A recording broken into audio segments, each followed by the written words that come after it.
Welcome, welcome, welcome.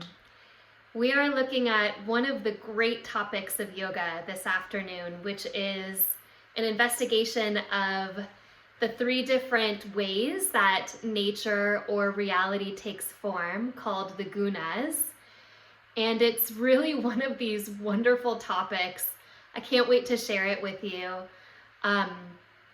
We're gonna have to do just a very little bit of review on some of the traditions of yoga, some of the kind of far back traditions of yoga, specifically the Samkhya tradition. So remember that there are several schools of classical yoga, and one of them is Samkhya, right? So yoga is separate but parallel from that system. And in the Samkhya system of yoga, you really have a division of nature, which is the way that life kind of manifests in all of its different ways, and you have consciousness, and they're separate. They're mutually exclusive.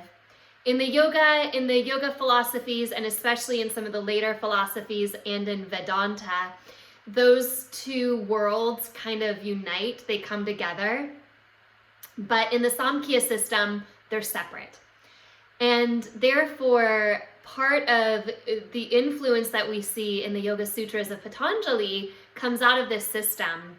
And really what you're trying to do is investigate the nature of the movements, and then get rid of them, and then step away from them so that you sort of dissolve into the symptomless divine, the kind of formless divine.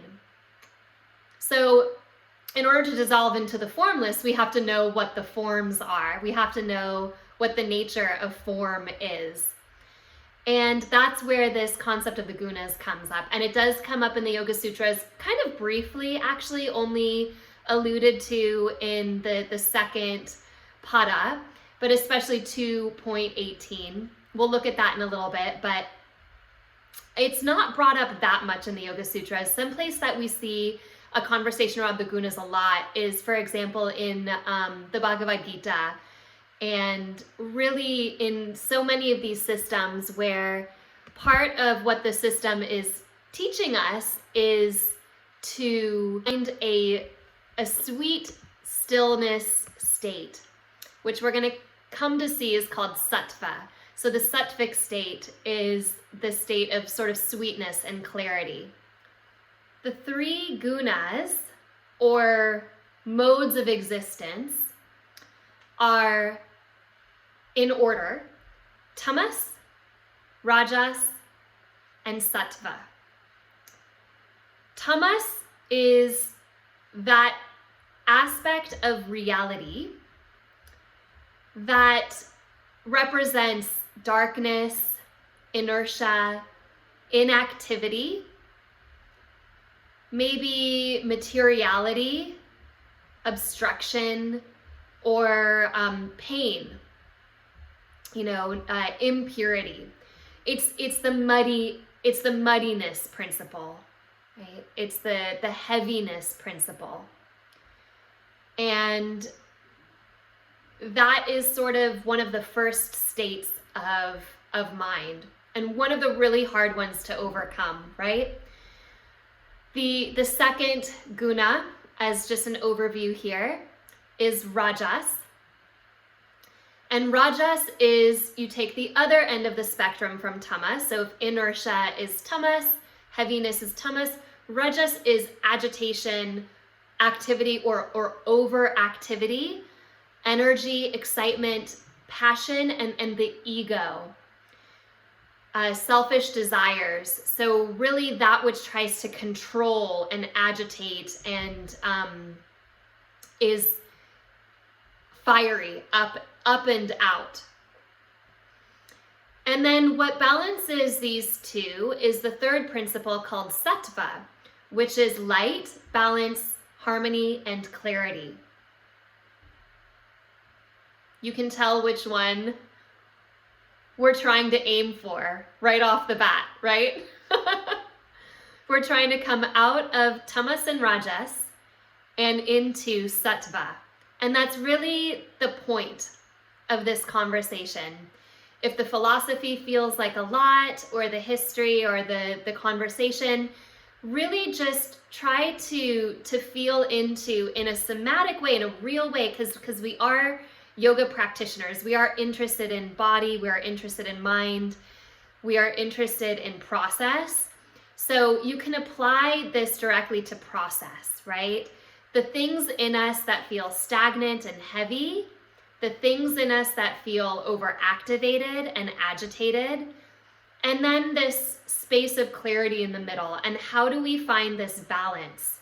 There's a lot of ways that we can find this balance prescribed in yoga. So many ways that there are entire systems of yoga designed specifically to achieve sattva.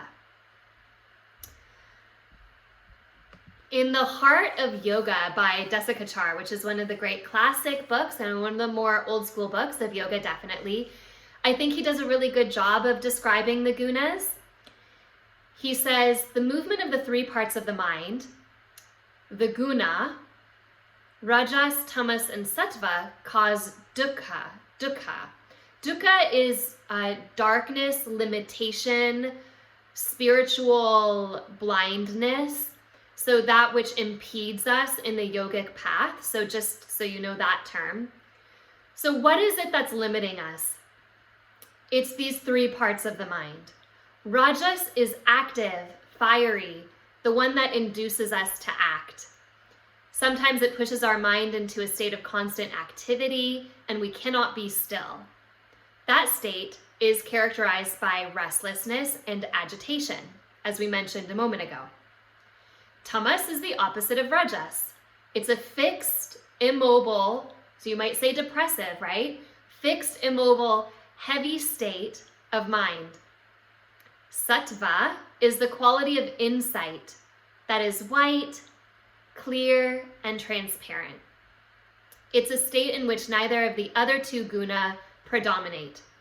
This is an important point that we'll be coming back to a little bit later, because these are all three different aspects of reality. And remember, if we have two big bubbles here, where you have that which moves and that which is conscious, you're actually trying to extract yourself from all of the guna or gunas, depending on how precise we're going to be.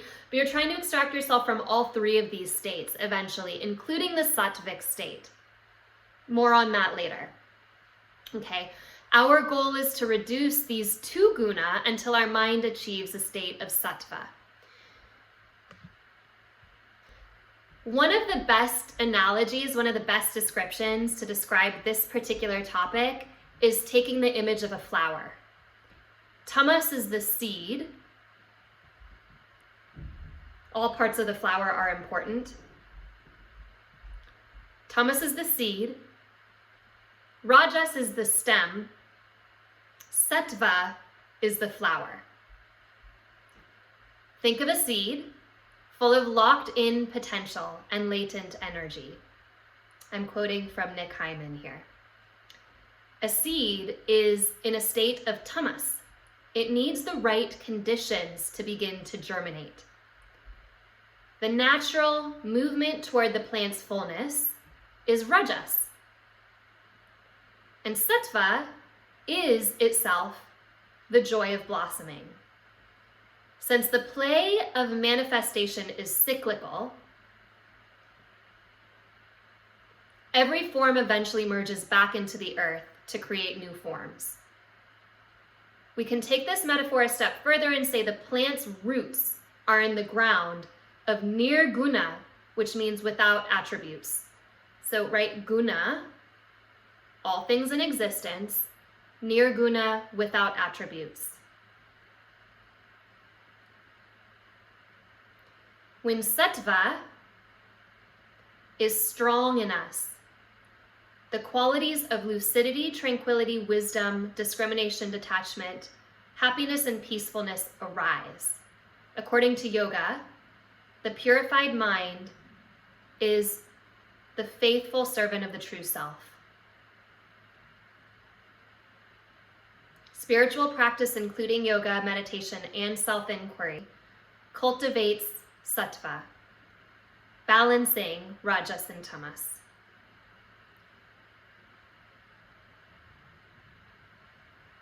This is where we kind of go into some techniques. Food and diet are actually a very important part of understanding sattva. Eating a sattvic diet kind of helps balance the body. And there are, again, whole schools that describe sattvic practices, including sattvic diets. But let's go to BKS Iyengar, because he talks about food and sattvic diets. And in Light on Pranayama, he states, whereas it is true that character is influenced by food, it is equally true that the practice of pranayama changes the eating habits of the sadhaka, of the practitioner. Man's temperament is influenced by his diet because what he eats affects the functioning of the mind.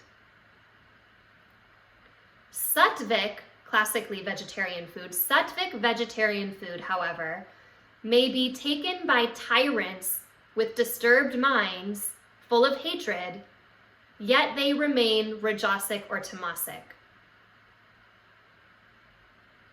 Right? Just because you eat sattvic food doesn't mean it's going to cure you of your disturbances. You can give sattvic food to a tyrant. That's not going to help him.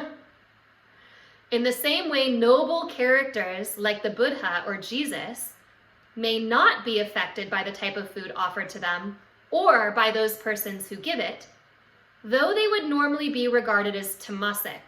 Tamasic foods are like the dense foods, meat and heaviness, and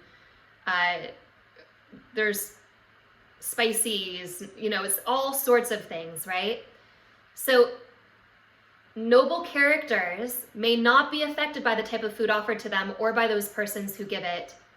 Doesn't matter. A tyrant can give food to the Buddha or Jesus. It's not going to impact them, right? Because it is the state of mind of the eater that is important. However, a diet consisting of sattvic food will only help the practitioner to maintain a clear and unwavering mind. So there we go, right? This takes the microcosm of food into the macrocosm of practice. Substitute food for any form of practice. And is it helping you? Or is it your nature that you need to get into? Do you have deeper rajasic and tamasic tendencies, and yet, oh, I meditate 2 times a day, so I'm sattvic.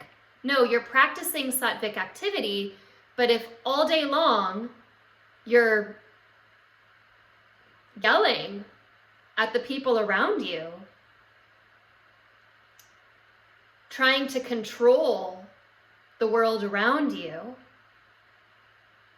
hurting others, are you actually sattvic?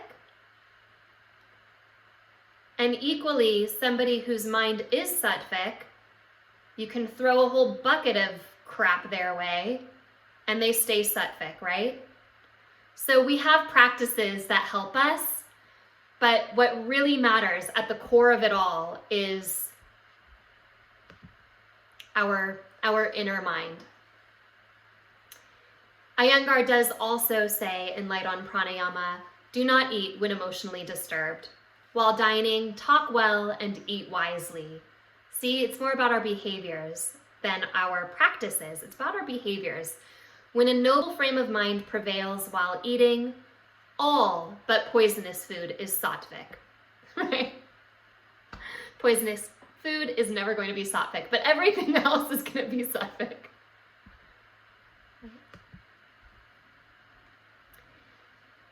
As I mentioned in the very beginning, the Yoga Sutras doesn't talk a whole lot about the gunas, but Sutra 2.18 does, and it says, the experienced world consists of the elements and the senses in play. It is of the nature of cognition, activity, and rest, right? Cognition, activity, and rest. There's a lot of different things we can use. Sattva, Rajas, and Tamas. Cognition, activity, and rest. And is for the purpose of experience and realization.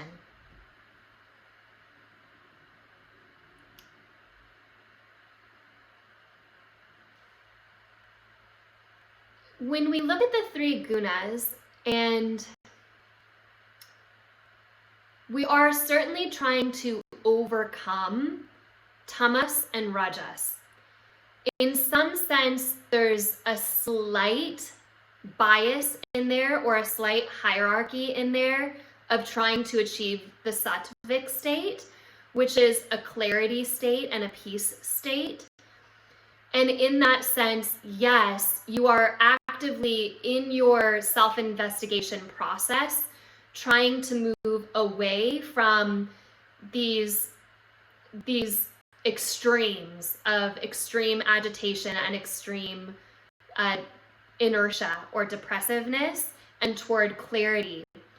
But when you get to this sort of ultimate state of yoga and samadhi, that hierarchy flies out the window. And you start to see that actually even the peace state, even the clarity state, is part of the dance of life and therefore not representative of the divine. And really the only thing that gets you into the divine, according to Patanjali's Yoga Sutras, and this long line of the Samkhya tradition that sort of feeds into the Yoga Sutras, is to transcend or transmute all three guna or gunas. From a slightly more holistic, I would say it's certainly a non-dual perspective, right? Not a separate perspective. So it's a slightly more integrated pattern. And I think that this perspective gives us a more holistic understanding of the gunas. We can see all of the different attributes of the three gunas, and we've already described them. But just a few quotes out of one of the great teachers of yoga, Nisargadatta Maharaj.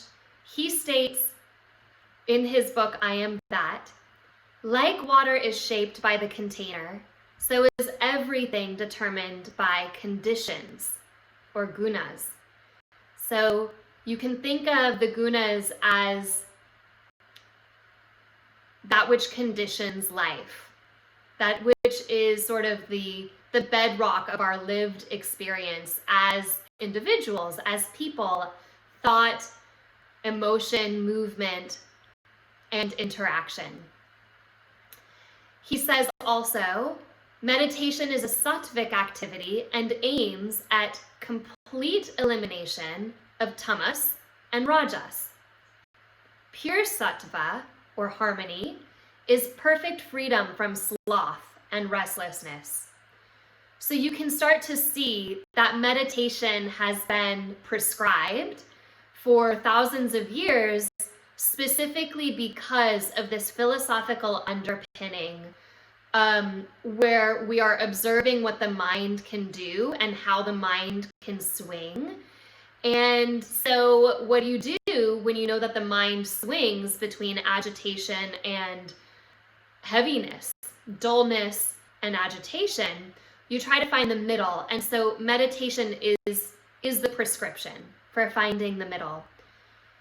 And the purpose of meditation, therefore, is to achieve a sattvic state. He then states, it is all a play of gunas, or qualities of cosmic matter. When you are identified with the movements of your mind, you are controlled by that. And when you become more of an observer through meditation, you're no longer kind of at the bottom of that swing from side to side. Your perspective is a little bigger. Let's make it a little more complicated.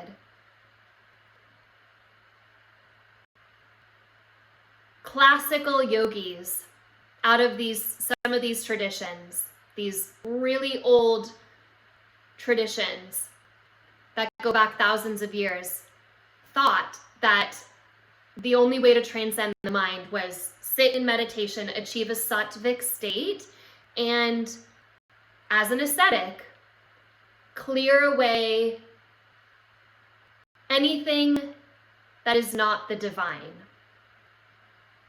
which is everything. Okay? So, how do you do that? Well, this is why the modern interpretations of these topics, and I don't actually want to say the modern interpretation, even the Vedantic interpretation, which is a pretty old system, but almost immediately systems came in and said, hey, we're still alive. We still have a body. I still have to interact. And furthermore, don't we need all of these intermixing of principles to live? You need rajas, you need for passion and action, and the sunrise and the sunset is rajasic, and storms and the atmosphere and the human realm. I mean, you know, the whole point of being human is the point of rajas, and the tamasic form is the balance to that, which is the earth and the realm of gravity and minerals and plants and animals and deep sleep and darkness and night, right? So this is the stuff matter that makes the mystical life worth living. And so in these other systems, what they would say, and this is why I brought in more holistic perspective, what they would say is, no, true liberation, true dissolving as the divine is simply seeing that you are already the divine, and because you're already the divine, you're already in a state of sattva, you're already in a state of clarity. You just need to clean the mirror a little bit and see that, you know, the swing is going to happen. The circle is going to turn. Sometimes it's going to be rajasic, sometimes it's going to be tamasic, but you get to be the divine that holds that whole space. And if you can start to infuse, this is where I promised you it was going to get complicated, but this is worth thinking about. And actually, we didn't start our meditation yet because I want this point to guide us in our check-in and in our meditation. So if sattva, or clarity, can so saturate our lived experience, can so saturate our lives, that no matter what comes up on the turning of the circle, whether it's agitation or inertia, whether it's light or dark, all of the states are sattvic. Can you be in a state of extreme agitation and still be tethered to your deep inner clarity? An exercise in rejecting life, in rejecting reality. It's now an exercise in becoming so connected to yourself and your own inner divine and your own peace, your own neutrality, that you no longer have a preference for when Neutrality is gone. When you get dropped into an extreme, can you simultaneously be neutral?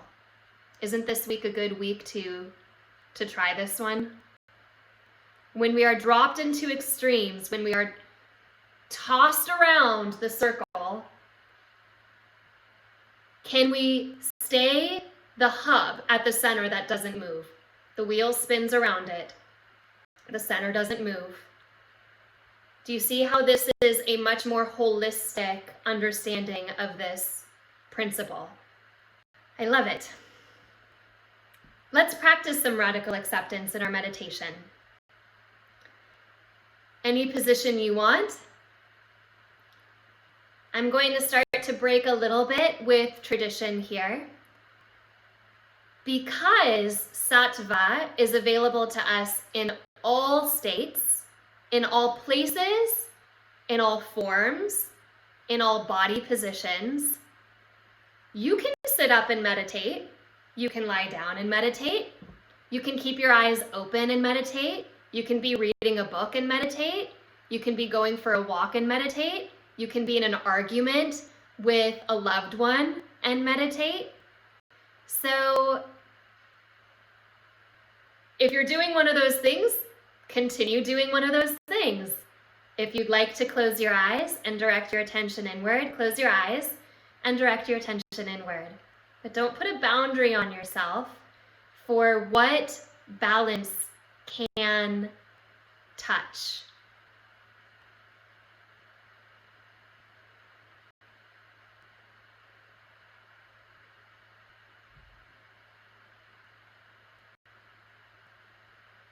And the first thing we do when we enter into our conscious meditative space is notice what we notice.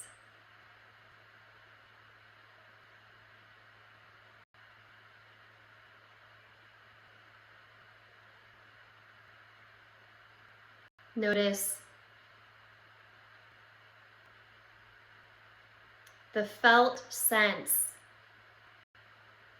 of overstimulation, of agitation.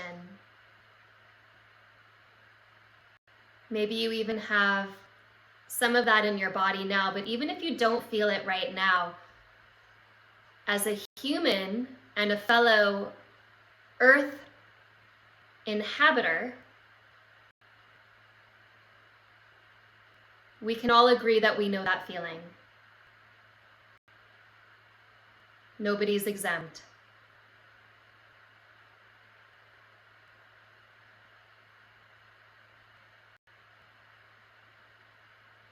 Now, what is it in you that can stay harmonious with your heart as you simultaneously hold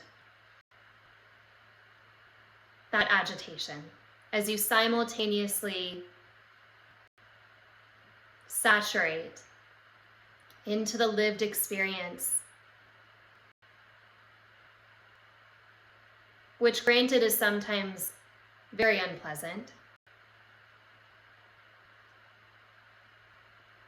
Can some part of you acknowledge that you are aware, so deeply aware of that state,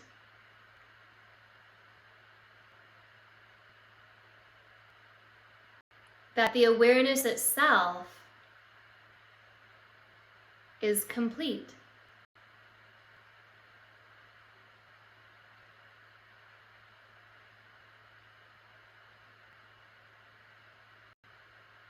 By shifting your focus away from the surface waves of the ocean, the surface agitations of the ocean, and dropping down, down,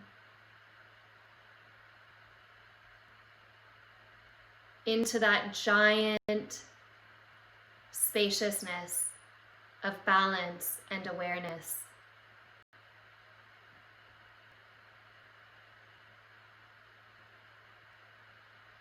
What you may notice is that The surface doesn't lose its basic experience, its basic power, but you, as awareness, have much wider arms.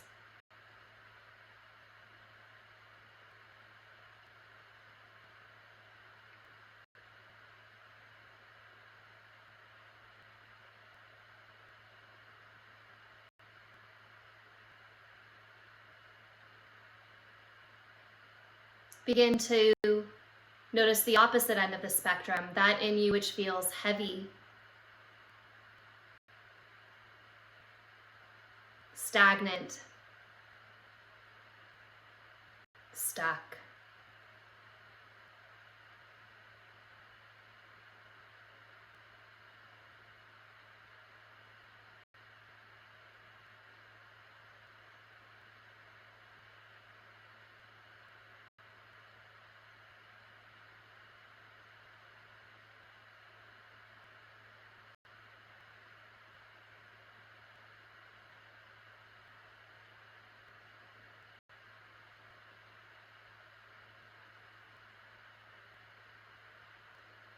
My fellow earthlings, we've all been there. We know the feeling. If we're not feeling it now, we can touch into that. And can we, even in a small way,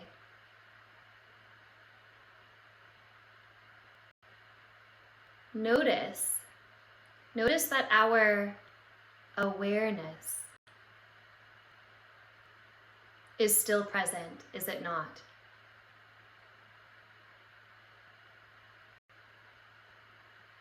You could call it radical awareness, but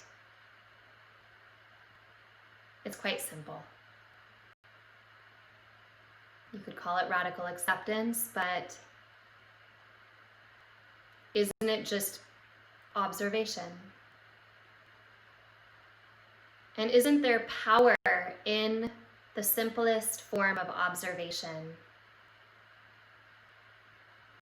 to widen our arms again and know that in that heaviness principle, in the darkness principle, which in a lot of ways is more challenging than the agitated principle, because there's not even the motivation to notice itself, right? So the tamasic principle can often be more challenging. But even in the tamasic principle, even in the density,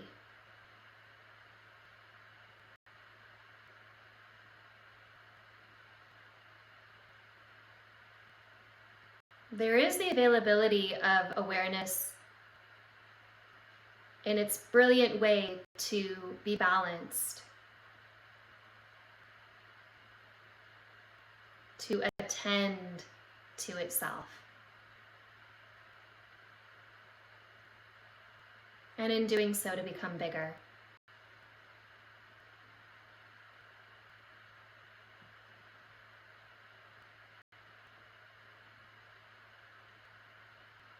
And for the next minute or two,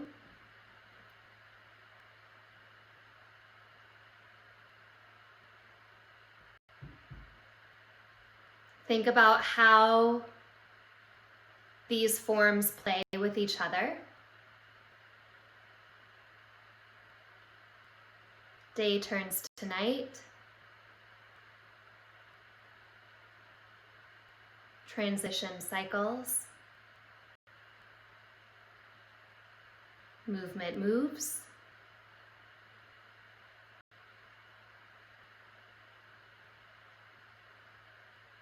And still,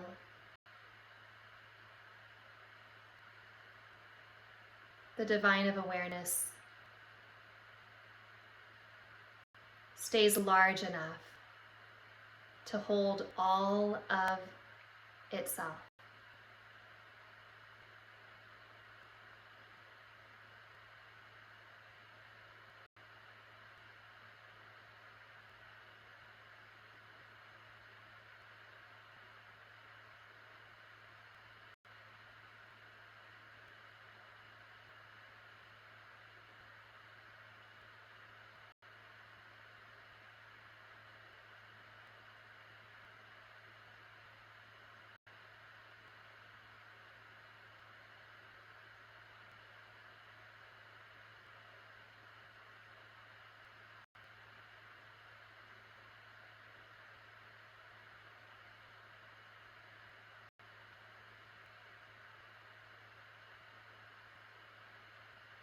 Take a full breath in. Exhale it out.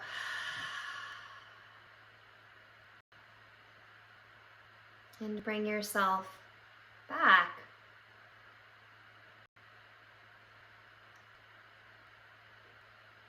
Hopefully with a slightly bigger view of those turnings and what anchors us.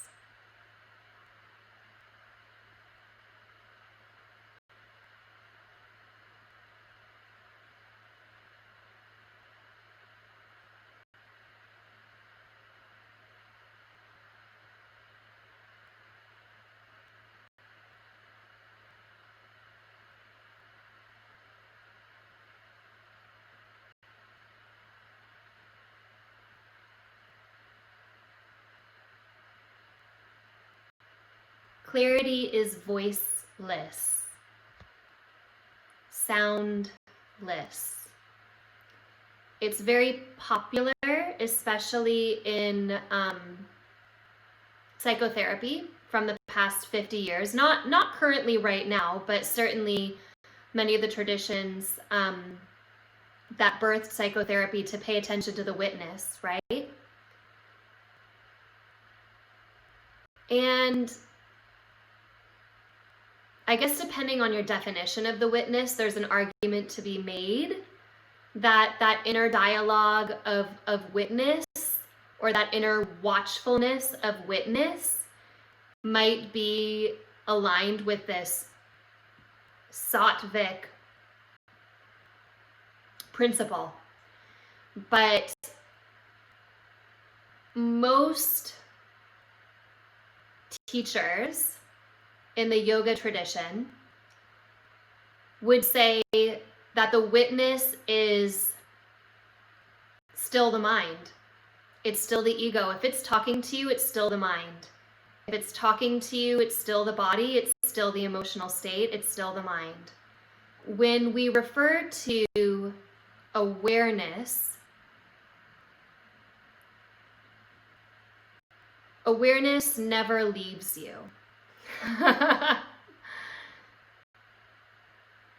Have you ever experienced the past or the future?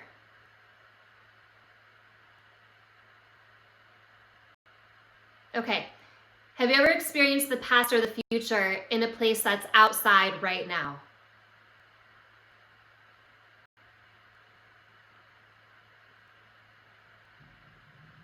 In this now, right now, can you go to 2 seconds ago?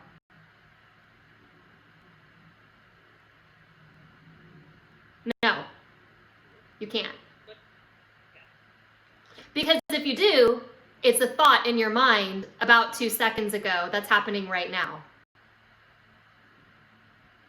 Right?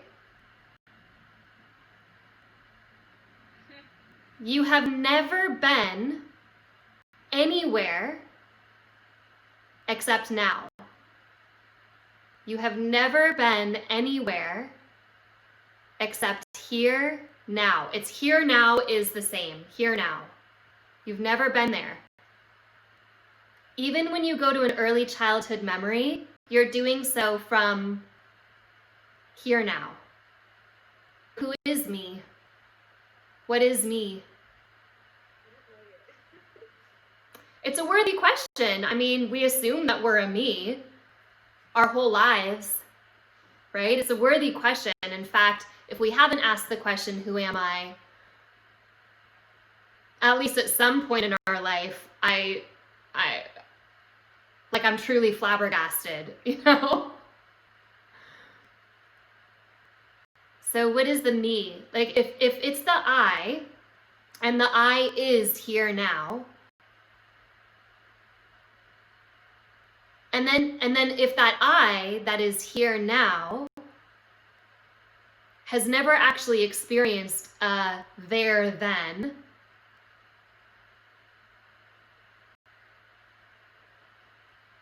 that's not the witness, is it? It's just awareness. But isn't awareness bigger than the witness. Like, try to look for an edge to your awareness. Try to find it. You can close your eyes, listen to the sounds. Look around you. Think about the edge of the universe. You think about the biggest thing you can possibly think of. Think about the smallest thing you can possibly think of.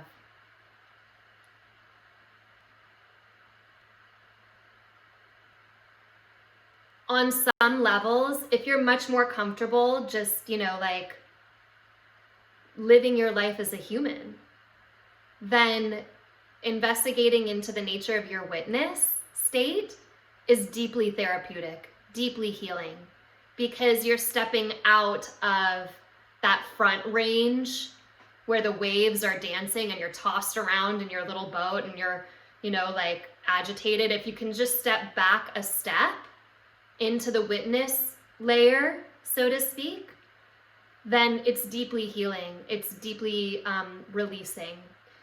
But from the yogic perspective, that's just another layer. And you got to keep going. Because so long as it's talking to you, it's not big enough to hold everything. There's something holding the talking to you. What's that? Go for that.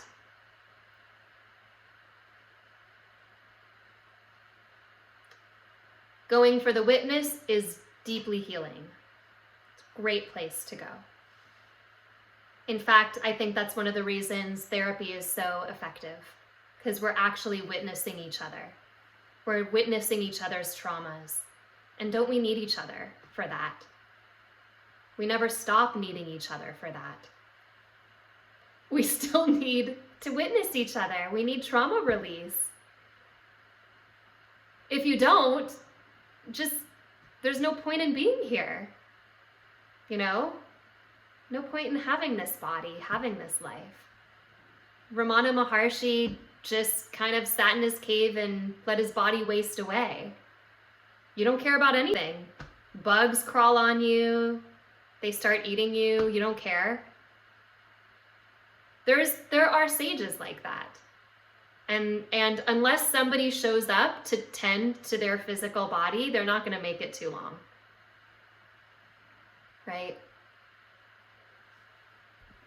It's not a divorcing. You see, this is why this particular lesson is so powerful. You're not actually trying to disassociate your divine from your human. You're simply trying to saturate the two together so that the human aspect of yourself is seamless with the divine ground of your being. The divine ground of your being might be called your sattvic state, but your sattvic state is totally there, completely present in rajas and in tamas. So your tether to the divine doesn't need to go away when you're agitated. When something really, really sucks, you haven't stepped out of the divine and into the realm of suck. When something is really, really joyful and blissful, you haven't stepped out of the divine and into the realm of joyful, blissful. Because that awareness is the ground of experience underneath all turnings.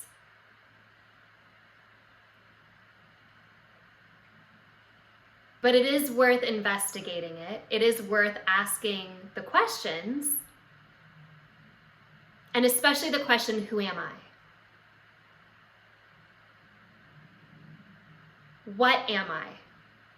That question alone has the power to bring these philosophies forward. That question is the reason we have religion, and we have tradition, and we have meditation, and we have self-inquiry. That question is the question. And what I believe or have come to embrace is that the divine loves nothing more than remembering itself in every possible way. There's billions of ways that the divine can remember itself. Why stay with one? So each person has their own process. Each person has their own way of playing with Rajas, Tamas, and Sattva. And in that unique dance, there is always the possibility of Sattva coming in and infusing Rajas and Tamas. And once Sattva comes in and becomes the whole, then there is a remembering. There's just a remembering. Doesn't change anything. Changes nothing. You still live your life. Being in those states doesn't make you special. All right. Sattva is the placeholder for universal consciousness. And from a non-dual perspective, Sattva very handily, very easefully, if not pleasantly, but very easily holds Rajas and Tamas. That doesn't make Rajas and Tamas fun. In fact, it might make Rajas and Tamas less fun. It might make the states of agitation or inertia less pleasant because you're fully immersed in that state. Right? There's no like, well, I'm gonna go eat some ice cream and make it better. As you go eat ice cream, you're still with yourself, right? The great joke is you go to India to try to find yourself, to try to wake up, and your problems come with you because you can't go somewhere to solve your problems because your problems come with you. The issue that you have is going to come with you. So yoga doesn't make us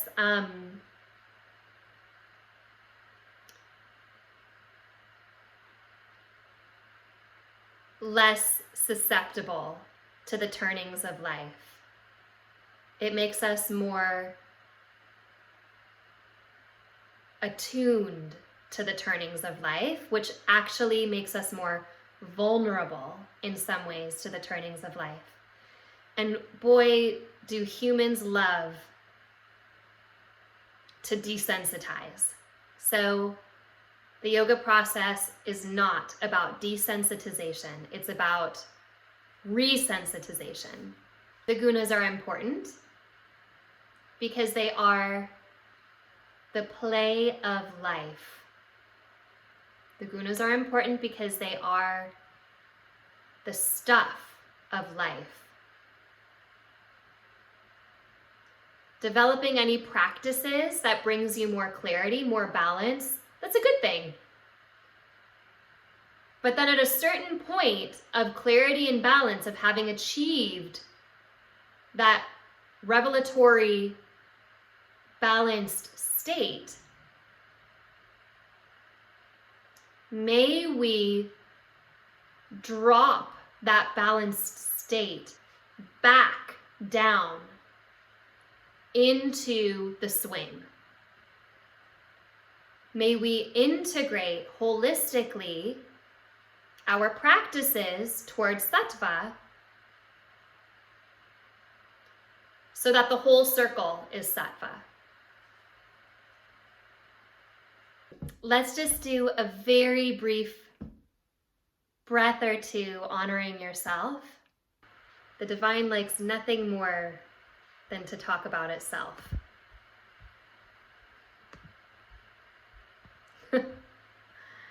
Right?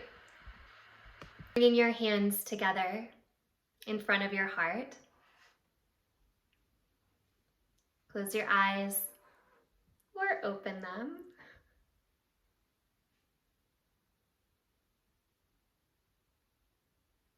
But whatever it is you're doing physically, notice what you notice.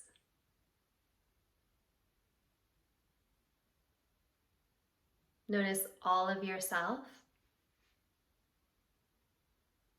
The things that you approve of, that you would like more of.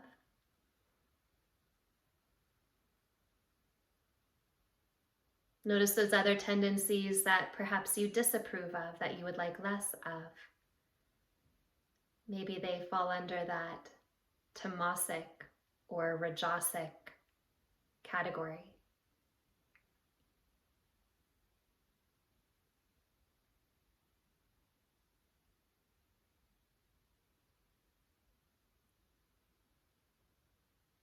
Honoring all of yourself.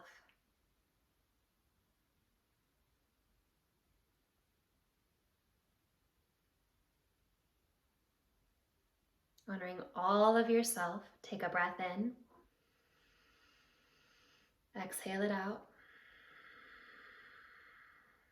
And bring one hand over your heart and then the other, bowing into that.